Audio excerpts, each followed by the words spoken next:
Guys, maging paalala at babala ito sa lahat ng mga OFW dito sa Dubai at sa buong United Arab Emirates at sa iba pang mga bansa na may mga OFW dahil marami na ang nakaranas nito. At ang masakit dito ay madalas may kasabwat na kapwa natin Pilipino para mambudol ng kababayan natin. At madalas na modus dito ay may nagbibigay sa inyong pre-raffle ticket daw at kailangan nyo mag-sign up or mag-fill out na ilalagay nyo inyong pangalan, contact number, at iba pa. Pero guys, wag na wag kayong maniniwala dito. Dahil pwedeng malimas ang bank account nyo at pwedeng ma-hack ang WhatsApp number nyo. Dahil kapag nag-fill out kayo sa mga ganito, ay may matatanggap kayong OTP or tawag na hinihingi ang code. O kaya naman ay nag-o-offer ng premyo. Yung nanghihingi ng code kapag naibigay nyo ito sa kanila at hawak nila ang mga impormasyon nyo, hindi nyo alam kung saan na nila ito ina-apply or pinapasok. At kung maibigay nyo ang code, ay pwedeng malimas ang pera nyo sa bangko o kaya naman magamit ang pangalan nyo sa illegal. Pakinggan nyo itong ibinahagi ng isang kababae natin dahil nabiktima ang kaibigan niya.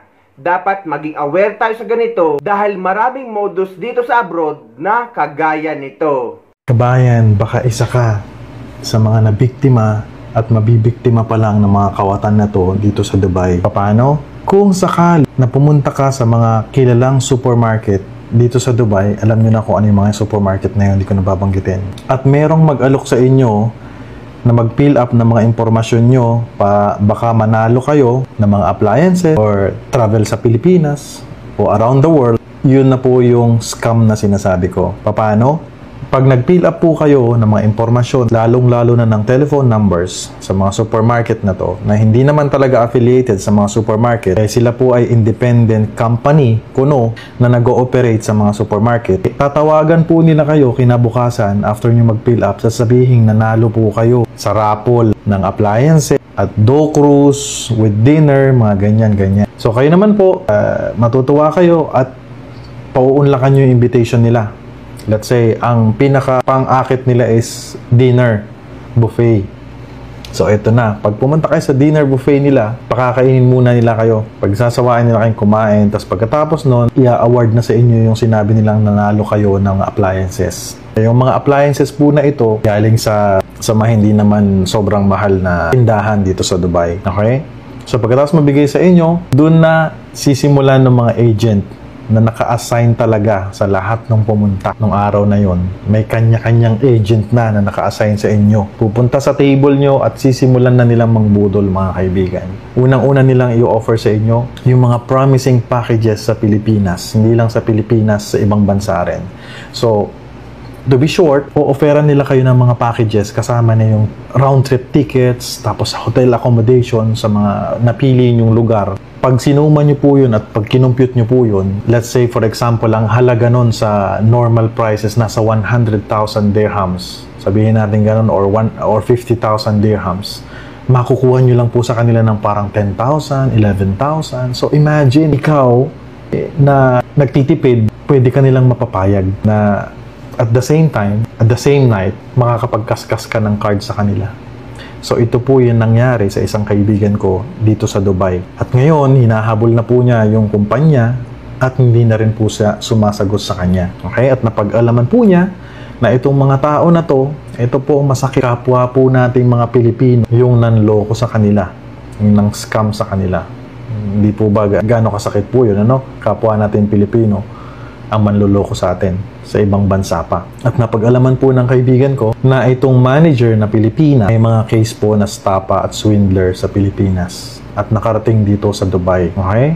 Hindi pa po natatapos dyan. Sometime 10 years back, isa po ako sa nabiktima ng mga scammer na to. Same scheme po. Nag-fill up ako ng information ko sa supermarket. Kinabukasan, tinawagan nila ako. Kinabukasan, pumunta rin ako dahil sa free dinner. At doon po, sinimulan nila akong kumbinsihin. Pero po, napaglabanan ko yung araw na yon na hindi ako magbigay sa kanila ng pera through credit card. Okay? So, naging experience ko po yun. So, imagine, more than 10 years na sila nag-ooperate dito sa Dubai. Kaya mag-ingat po kayo mga kaibigan. Nag-ooperate po sila sa mga kilalang supermarket dito sa Dubai. Hindi ko na po babanggitin kung ano yung mga yon. Ang scheme po, uulitin ko, Pag nag-grocery kayo sa supermarket, may makikita kayong maliit na booth doon, merong agent, minsan Pilipino, minsan ibang lahi. Sasabihin sa inyo na fill upan nyo yung form na yon, baka manalo kayo ng appliances or free dough cruise with dinner at saka mga travels, ganyan, international or sa Pilipinas. Kinabukasan po, tatawagan talaga nila kayo. Wala pong hindi na nanalo doon sa mga nagpipill up. Lahat po ng nagpill up, tatawagan po nila. At doon kukumbinsin nila kayo na magkaskas ng credit card or whatever na makuha nila sa inyong pera. Ang masakit po mga kaibigan, kapag po nakabayad na kayo o napapayag nila kayo na magkaskas ng credit card, effective po yung contract nila, parang 35 days. Pwede ka na mag-apply ng tickets at saka yung mga pinangako sa inyo. Pero unfortunately po, meron ako isang kaibigan na more than 35 days na hindi na po siya sinasagot at nahihirapan na po siyang kontakin yung travel agency. Okay? Tapos, ang masakit pa po nito, as per the contract, kapag binawi nyo yung pera nyo, gusto nyo ng refund, 20% po ang babawasin sa pera nyo. Ganun po, kawalang iya itong mga tao na to. Okay? Mag-iingat po kayo, mga kababayan ko dito sa Dubai. Pinaghihirapan po natin lahat yung pera natin. At kung sakali po na may makita kayo sa mga supermarket, na nag-aalok at mag-fill up kayo ng information nyo, yun na po yun. Wag po kayong mag-fill up ng mga impormasyon. Okay? Awareness video lang po ito mga kaibigan. Paki-share po. At paki-comment na rin kung isa ka sa nabiktima ng mga to. Dahil nabiktima ako sometime 10 years back. So, napag-alaman ko lang na operational pa rin pala itong mga to. So, imagine, ang dami na nasiguro nilang naloko. Okay? Mag-ingat po kayo mga kaibigan. At isa pa guys sa mga dapat nyong iwasan lalo sa mga baguhan dito sa Dubai o sa United Arab Emirates, yung may tatawag sa inyo na nanalo daw kayo ng pera o raffle kahit wala naman kayong sinasalihan. At uutusan nila kayong bumili ng load at ikaskasin ito at isensak nila ang code or yung mga pin. At kapag naibigay nyo ito sa kanila, ay maglalahod na lang sila parang bula. Dahil guys, 8 years ago nung baguhan ako dito sa Dubai, ay nabiktima ako nito. 200 dirham pa naman ang niload ko or binili kong load card. Kaya guys, maging paalala sa atin at maging babala ang karanasan ng iba para hindi na maulit sa iba pang makababayan natin, lalo sa mga baguhan na pupunta dito sa Dubai.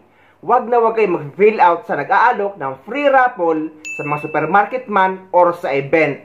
Dahil may magme-message sa inyo na OTP at talagang mapapaniwala nila kayo. At hindi nyo alam baka ina-apply na kayo ng loan at ang masakit dito, kayo ang maharang sa immigration.